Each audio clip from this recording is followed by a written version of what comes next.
안녕하세요, 여러분. 마가복음 하면 보통 뭐가 떠오르시나요? 아마 예수님의 인간적인 모습, 고난받는 모습, 이런 것들이 먼저 생각나실 거예요. 그런데요, 만약에 마가복음이 바로 그 첫 장부터 예수님은 구약의 하나님이십니다. 라고 선언하고 있다면 믿으시겠어요? 오늘 이 시간에는 마가복음 속에 숨겨진 예수님의 신성, 그 놀라운 비밀을 한번 파헤쳐 보겠습니다. 그렇죠. 보통 다들 그렇게 생각해요. 가장 오래된 복음서인 마가복음은 인간 예수에 초점을 맞춘다. 이게 거의 정설처럼 받아들여지잖아요? 근데 정말 그럴까요? 어쩌면 우리가 마가복음을 완전히 오해하고 있었던 건 아닐까요? 오늘 바로 그 고정관념의 정면으로 한번 도전해 보려고 합니다. 네, 바로 이겁니다. 오늘 우리가 함께 살펴볼 주장이죠. 사실 굉장히 급진적인 주장이에요. 마가복음이 우리가 신적이라고 생각하는 요한복음보다도 어쩌면 더 강력하게, 더 노골적으로 예수님의 신성, 다시 말해 그분이 하나님이심을 증언하고 있다는 겁니다. 정말 놀랍지 않나요? 자, 그럼 이 주장을 어떻게 증명할 수 있을까요? 오늘 우리는 크게 네 가지 단계를 거쳐서 살펴볼 겁니다. 먼저 가장 오래된 이 복음서가 어떤 비밀을 품고 있는지 보고요. 그 다음에 주의 길을 예비하는 자가 누구를 말하는 건지, 그리고 예수님이 어떻게 하나님의 권능을 사용하시는지, 마지막으로 모든 침묵을 깨는 그 결정적인 고백까지. 자, 그럼 한번 따라와 보시죠. 좋습니다. 그럼 바로 첫 번째 파트, 가장 오래된 복음서의 비밀부터 시작해 볼까요? 과연 마가복음은 첫 시작부터 어떻게 이 거대한 이야기를 깔아놓고 있는지 한번 보시죠. 자, 이제 본격적인 첫 번째 증거입니다. 바로 주의 길을 예비하는 자에 대한 이야기인데요. 이게 마가복음 1장 진짜 바로 초반에 나오거든요. 여기서 마가가 정말 기가 막히게 대담한 연결을 하나 만들어냅니다. 네, 바로 이 구절입니다. 광야에 외치는 자의 소리가 있어 이르되 너희는 주의 길을 준비하라. 그의 오실 길을 곧게 하라. 다들 아시는 구절이죠? 보통 세례 요한 혹은 침례 요한이 한 말로 알고 있잖아요. 그런데 여기서 진짜 중요한 질문이 하나 있어요. 여기서 말하는 주, 이 주가 과연 누구일까요? 바로 여기에 비밀이 숨어 있습니다. 이 표를 한번 보세요. 마가복음 1장 3절은 사실 구약 이사야서 40장 3절을 인용한 거거든요. 그런데 결정적인 차이가 있습니다. 이사야서 원문을 보면요. 길을 예비해야 할 대상이 바로 야훼라고 나옵니다. 야훼, 이스라엘의 하나님을 부르는 고유한 이름이죠. 그 누구에게도 쓸 수 없는 이름이에요. 그런데 마가복음은 그 야훼의 자리에 누구를 넣었죠? 바로 예수님입니다. 침례 요한은 예수님의 길을 예비하러 온 사람이 된 거예요. 이거 그냥 인용이 아니에요. 이건 마가가 복음서를 시작하면서 던지는 폭탄 선언 같은 겁니다. 여러분, 지금부터 제가 이야기할 예수님은 구약의 그 야훼 하나님이십니다. 라고 말이죠. 자, 시작부터 엄청나죠? 그럼 두 번째 증거로 넘어가 볼게요. 마가는 여기서 그치지 않고 예수님이 실제로 구약에서 오직 하나님만 하실 수 있었던 일들을 직접 행하시는 모습을 계속해서 보여줍니다. 마가복음을 보면 정말 놀라운 일들이 계속 터져 나오죠. 죄를 용서하시고 저 미친 듯이 몰아치는 폭풍을 말 한마디로 잠잠하게 하시고 심지어 죽은 사람을 살리기까지 하세요.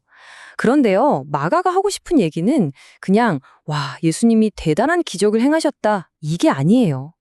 이 모든 행동들 하나하나가 구약 성경을 읽었던 사람들에게는 이건 하나님만 하실 수 있는 일인데? 라는 질문을 던지게 만드는 장치라는 거죠. 자, 이 표를 보시면 더 명확해집니다. 왼쪽이 마가복음에 나오는 예수님의 행동이고 오른쪽이 구약 성경의 내용이에요. 한번 보세요.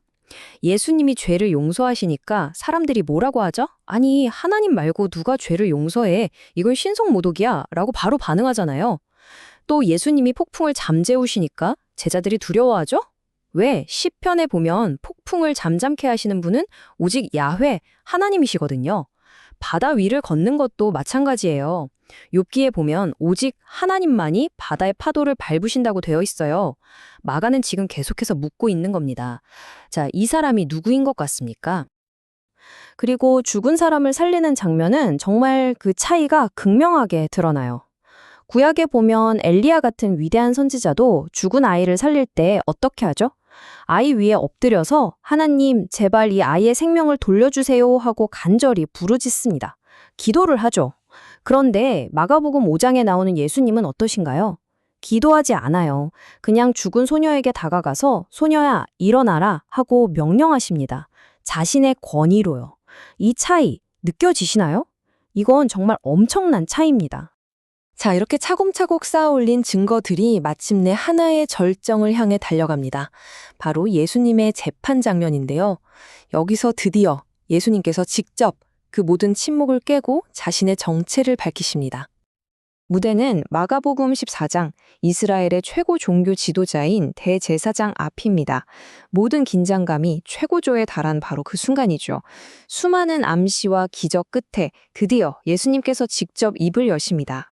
대제사장이 묻습니다. 네가 찬송받을 이 아들 그리스도냐? 모든 침묵 끝에 예수님이 대답하십니다. 내가 그니라. 여러분, 이 내가 그니라는 그냥 예스라는 뜻이 아니에요.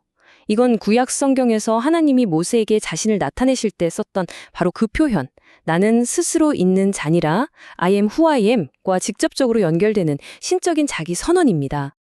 그리고 여기서 끝이 아니에요. 예수님은 이어서 구약 다니엘서 7장을 인용하시면서 자신이 구름을 타고 오는 인자라고 말씀하세요. 다니엘서에서 이 인자는요, 그냥 사람이 아니라 하나님 보좌 앞으로 나아가서 영원한 나라와 권세를 받는 하늘의 존재, 신적인 존재거든요. 예수님은 지금 내가 바로 그 존재다라고 말씀하고 계신 겁니다. 그러니까 제일 중요한 포인트가 바로 이거예요. 대제사장이 예수님의 말에 못 알아들었을까요? 아니요. 그는 정확하게 이해했습니다. 예수님이 지금 스스로를 하나님과 동등하게, 아니 하나님 자신이라고 주장하고 있다는 것을요. 그래서 그의 반응이 뭐였죠? 즉시 옷을 찢으며 외칩니다. 신성모독이다. 자, 이제 정리를 좀 해볼까요? 오늘 우리가 살펴본 이런 관점들을 가지고 마가복음을 어떻게 다시 읽을 수 있을지 한번 이야기해보겠습니다. 오늘 내용을 한번 정리해볼게요. 마가복음은요, 첫째, 시작부터 이사야서를 인용해서 예수님을 구약의 야훼 하나님과 동일시해버립니다. 둘째, 죄사함이나 폭풍을 잠재우는 것처럼 오직 하나님만 하실 수 있는 일들을 예수님이 직접 행하시는 모습을 보여주죠. 그리고 마지막으로 재판정에서 예수님 스스로가 내가 바로 그다라고 직접 자신의 신성을 주장하면서 이 모든 이야기의 정점을 찍습니다.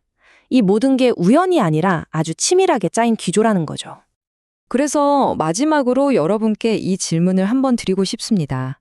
만약 오늘 이 내용을 들으시고 처음부터 마가복음을 다시 한번 쫙 읽어보신다면 여러분의 눈에는 과연 무엇이 보이게 될까요?